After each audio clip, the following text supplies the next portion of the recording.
What's going on, guys? Welcome back into the channel. Today I want to do a quick video just talking about why I have some issues here with Madden. I want to talk specifically today about contextual animations. Now, this is something that I've brought up many times over the course of my short YouTube career here, but it is something that I haven't gotten a good opportunity that I can actually record some of these animations that I'm talking about and show you guys exactly what I'm referring to that I want them to fix within the game.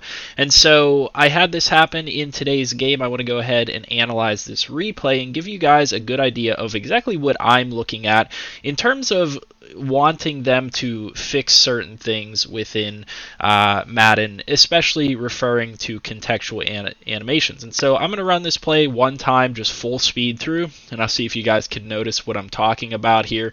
And then I'm going to go ahead and cut that back to the beginning.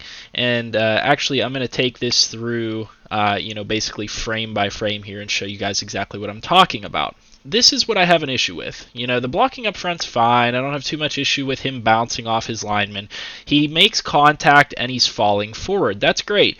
He should continue to either fall forward or he should be in a stalemate and fall right where he's at. But these are the contextual animations that I end up inevitably having an issue with, where for whatever reason players go the complete wrong direction based on what they're doing. And that's what I mean by a contextual animation. I mean based on the context of what is happening within the play, the animation is having them do a certain thing. And the animation is having them do an incorrect thing in comparison to what they should actually be doing. Based on the context of this play, the way that this guy is running, the way Najee Harris is running with the momentum that he has, and the way that this small defensive back is tackling him, Najee Harris should not go backwards on this play. I mean, maybe if you give him an animation where he is carried backwards by the guys that are tackling him, that could be fine.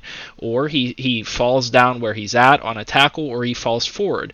But for whatever reason, the animation that it decides to give him here is a complete fall backwards for like 4 yards. Now, they're going to give him forward progress, but these are the things that really take the immersion out of this game, out of this football game. This is what makes it a non-sim football game, because it is so animation driven that you get these contextual animations that make no sense whatsoever. They make no sense in the context of what is happening within that specific play. There is nothing that you could tell me that could logically explain why an NFL player running the football would do this. It makes absolutely no sense whatsoever. And this is what I'm referring to when you guys hear me talk about contextual animations and my wishing that they would fix these things. All you have to do, make sure that guy goes down where he's being tackled at. Make sure he goes down falling forward or falling straight down. Don't have him fall backwards 3 yards. And I understand that animation specifically is probably supposed to be an animation of him falling forwards a couple of yards like that. But I just, why? Why would an NFL player ever do this? Bounce off of the guy that's tackling him, push off essentially. You guys can see him push off with his right arm, and he dives backwards towards his quarterback. He dives backwards away from the line to gain.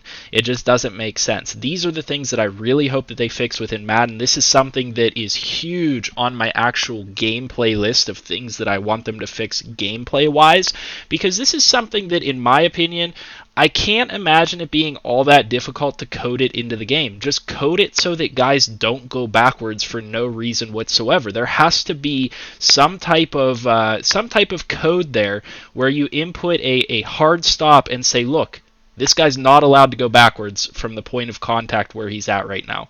Maybe I don't know anything about coding. Maybe it's more difficult than it's leading on.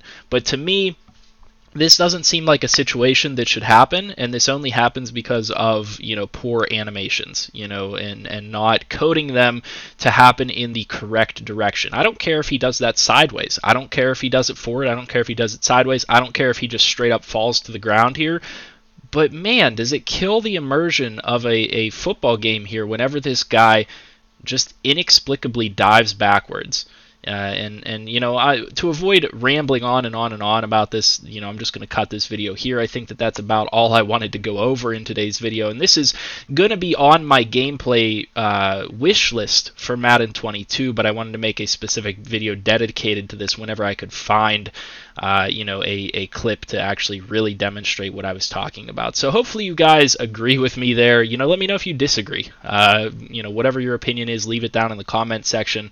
Let me know the other gameplay issues that you guys experience that you really feel break the immersion for the game and you want fixed going into Madden 22. Leave those in the comment section below. Make sure you guys hit the like button on this video if you like this type of content. Subscribe to the channel if you're new, and I'll see you guys in the next video. Have a good one.